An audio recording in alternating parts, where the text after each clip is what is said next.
আপনি তো বলছেন যে এমপি সাহেব এই উপজেলাকে বা এই এলাকাকে একটি ঘরের মধ্যে রেখেছেন, তার মানে কি? আপনি কি বোঝাতে চাচ্ছেন? বুঝলেন না তো বলেন তো। আমি একটি ঘরের আবদ্ধ এসি লাগি, আমি একটি ঘরের আবদ্ধ ঘরের মধ্যে বসে। তার মানে আর কি কি এই মানে কি বলতে চাচ্ছেন? আমি যে কথাটা বলতে চাই, হুম তিনি এই 4 মাসের এমপি, তিনি টিআর কাবিটা বরাদ্দ পেয়েছেন। হ্যাঁ এই নির্বাচনে টিআর দেবেন, কাবিখা দেবেন, প্রকল্প দেবেন, ইত্যাদি দেবেন। যে পরিমাণে তিনি প্রতিশ্রুতি দিয়েছেন, যদি খুলনা বিভাগের সমস্ত বরাদ্দও যদি এখানে এনে দেন, তাহলে করোনা মানুষকে নিরাপদ করতে পারবেন না। এই ভোটকে বিজয়ী করার জন্য, লালটুকে মাইনাস করার জন্য। নাম্বার 2, যতগুলো শিক্ষা প্রতিষ্ঠান আজকে আছে বেদখল হয়ে গেছে।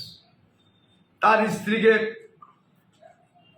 সলিমপুর মানে এমপি সাহেবের স্ত্রীকে, এমপি সাহেবের স্ত্রী হ্যাঁ সুরাইয়া ইয়াসমিন রত্না, তার মিসেস, তিনি আজকে আমানুল্লাহ ডিগ্রি কলেজের গভর্নিং বোর্ডের সভাপতি, সলিমপুর ডিগ্রি কলেজের গভর্নিং বোর্ডের সভাপতি, ভাদিয়ালি কালীবাড়ি হাই স্কুলের সভাপতি। মানে 3টি পদে উনি আছেন। 3টি পদে তিনি আছেন। হ্যাঁ, আর বীর মুক্তিযোদ্ধা আব্দুর রউফ প্রতিষ্ঠিতকালীন হেডমাস্টার কয়লা মাধ্যমিক বিদ্যালয়, ওখানকার হেডমাস্টার হলেন আমাদের সম্মানিত মেয়র, আমার দোস্ত মনিরুজ্জামান বুলবুল। ওই স্কুলের সভাপতি ছিলেন বীর মুক্তিযোদ্ধা আব্দুর রউফ।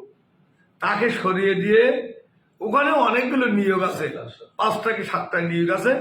সেখান থেকে তার শাশুড়ি আম্মাকে নিয়ে ওই বিদ্যালয়ের সভাপতি বানালেন, বীর মুক্তিযোদ্ধাকে অপমান করে বাড়ি পাঠালেন। আচ্ছা, এই আব্দুর রউফ সাহেব তো সলিমপুর কলেজেরও সভাপতি ছিলেন। এখন এসব আর নেই, 2 বুঝে।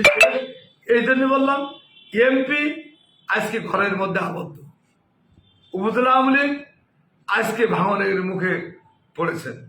এই জন্য কলরার মানুষ